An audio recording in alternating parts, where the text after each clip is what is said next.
Hello विद्यार्थियों, भौतिक विज्ञान का जो अंतिम पाठ है उसमें जो विद्युत प्रथा है उसमें विद्युत मोटर के बारे में आपको पढ़ाएंगे।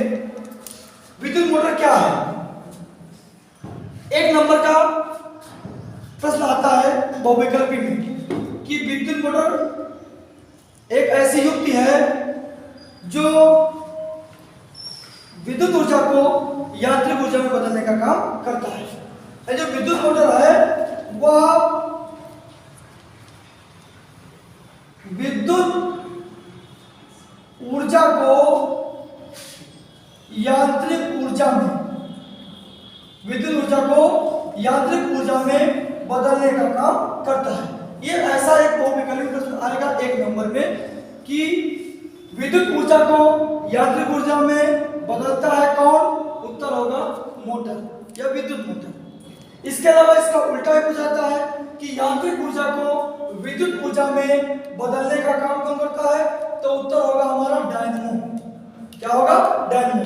यांत्रिक ऊर्जा को विद्युत ऊर्जा में डायनेमो बदलता है, विद्युत ऊर्जा को यांत्रिक ऊर्जा में मोटर बदलता है। इस मोटर के बारे में आपको पढ़ाएंगे। बहुत ही अति महत्वपूर्ण प्रश्न है।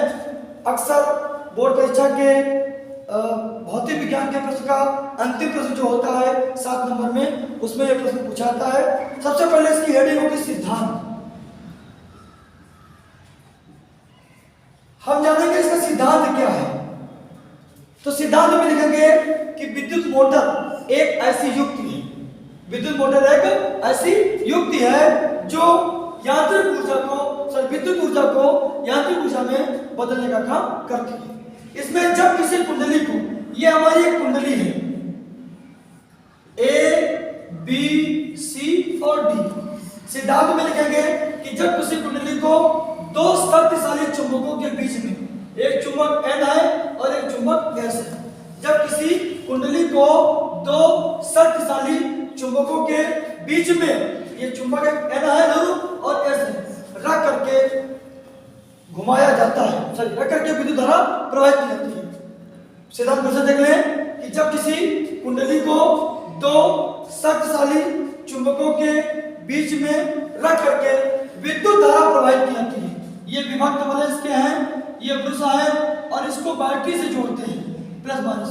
जब विद्युत धारा प्रवाहित की जाती है तो कुंडली के सिरों पर, एक सिरा AB है, दूसरा सिरा CD है, इसके सिरे पर एक बलयुग्म कार्य करने लगता है जो इस कुंडली को घुमाने का प्रयास करता है। यदि कुंडली अपने अक्ष पर घूमने के लिए स्वतंत्र हो तो घूमने लगती है। यह आपको सिद्धांत में लिखना होगा। एक बार फिर से रिवाइज करेंगे विद्युत मोटर का सिद्धांत कि विद्युत मोटर एक ऐसी युक्ति है जो विद्युत ऊर्जा को यांत्रिक ऊर्जा में बदलने का काम करता है। इसमें जब किसी कुंडली को दो शक्तिशाली चुंबकों के बीच में, एक N ध्रुव है, ये S ध्रुव है, रख करके बैटरी से विद्युत धारा प्रवाहित की जाती है तो कुंडली के दोनों सिरों पर एक बल युग्म क्या कार्य करता है? एक बल युग्म कार्य करता है जो कुंडली को घुमाने का प्रयास करता है। यदि कुंडली अपने अक्ष पर घूमने के लिए स्वतंत्र हो तो वह घूमने लगती है। ये हमारा हो जाएगा सिद्धांत। इसके बाद आएगी संरचना। अगली हेडिंग हो जाएगी संरचना। संरचना का जो पहला पॉइंट है वो है क्षेत्र चुंबक। क्षेत्र चुंबक, इसके अंतर्गत क्या लिखेंगे? क्षेत्र चुंबक क्या है? लिखोगे विद्युत मोटर में जो दो शक्तिशाली चुंबक N और S होते हैं जिनके बीच में कुंडली को रखा जाता है, इन्हें क्षेत्र चुंबक कहा जाता है। क्षेत्र चुंबक में लिखेंगे कि दो शक्तिशाली चुंबक N और S जिसके बीच में कुंडली को रखा करके विद्युत धारा प्रवाहित की जाती है, इन दोनों ध्रुवों को क्षेत्र चुंबक कहते हैं। दूसरी हेडिंग आएगी आर्मेचर। आर्मेचर क्या है? लिखोगे आर्मेचर कुंडली को कहते हैं। कोई गत्ता है, कोई मोटा कागज या नरम लोहे के टुकड़े, तीन चीजें हैं। या तो हम गत्ता लेंगे, या तो मोटा कागज लेंगे, या तो नरम लोहे के टुकड़े पर, नरम लोहे के टुकड़े पर पृथक्कृत तांबे के तार को लपेट करके कई फेरों वाली एक कुंडली ABCD बनाई जाती है। कई फेरे वाली कुंडली एबीसीडी बनाई जाती है, इसे आर्मेचर कहते हैं। पहला हेडिंग है संरचना में क्षेत्र चुंबक। इसमें दो शक्तिशाली चुंबक N और S होते हैं जिनके बीच में कुंडली को रखा जाता है, इन्हें क्षेत्र चुंबक कहते हैं। दूसरी हेडिंग है आर्मेचर। आर्मेचर क्या है? लिखेंगे गट्टा, मोटा कागज या नरम लोहे के क्रोट पर पृथक्कृत तांबे के तार को लपेट करके कई फेरों वाली कुंडली एबीसीडी बनाई जाती है, इसे आर्मेचर कहते हैं। तीसरी हेडिंग है इसमें विभक्त वलय। विभक्त वलय तो लिखोगे आप कि एक कोई पीतल का छल्ला होता है ऐसा जो दो भागों में बटा होता है। प्रत्येक भाग कुंडली के लिए, एक भाग ये है, एक भाग ये है। कुंडली के अलग अलग सिरों से, एक सिरा ये है, एक सिरा ये है, कुंडली के अलग अलग सिरों से जुड़े होते हैं, इन्हें विभक्त वलय कहते हैं। जब कुंडली घूमती है तो साथ में विभक्त वलय भी घूमते हैं, परंतु ये एक दूसरे को कहीं भी स्पर्श नहीं करते। ये विभक्त वलय हो गया। इसमें लिखेंगे आप कि पीतल का एक छल्ला है, दो भागों में बटा होता है, प्रत्येक भाग कुंडली के अलग अलग सिरों से जुड़े होते हैं। जब कुंडली घूमती है तो साथ में विभक्त वलय भी घूमते हैं, परंतु ये एक दूसरे को कहीं भी स्पर्श नहीं करते हैं। ये विभक्त हो गया।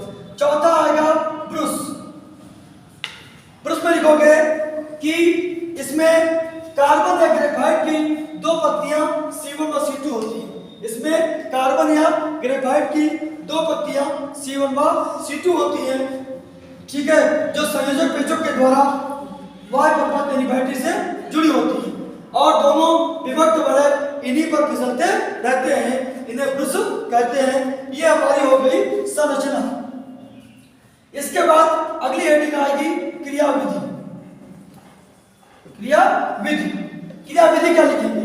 क्रियाविधि लिखेंगे कि जब कुंडली एबीसीडी को दो शक्तिशाली चुंबकों के बीच में रख करके विद्युत धारा, ये बैटरी हमारी है, यहां से विद्युत धारा प्रवाहित करते हैं तो फ्लेमिंग के बाएं हाथ के नियम के अनुसार, फ्लेमिंग के बाएं हाथ के नियम के अनुसार कुंडली के एबी सिरे पर नीचे की ओर और सीडी सिरे पर ऊपर की ओर एक बल्ले में कार्य करने लगता है। मान लिया ये हमारी कुंडली है, ये इसका एबी सिरा है, ये सीडी सिरा है।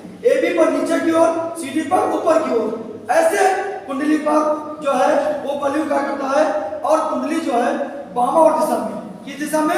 वामावर्त दिशा में घूमना प्रारंभ करती है।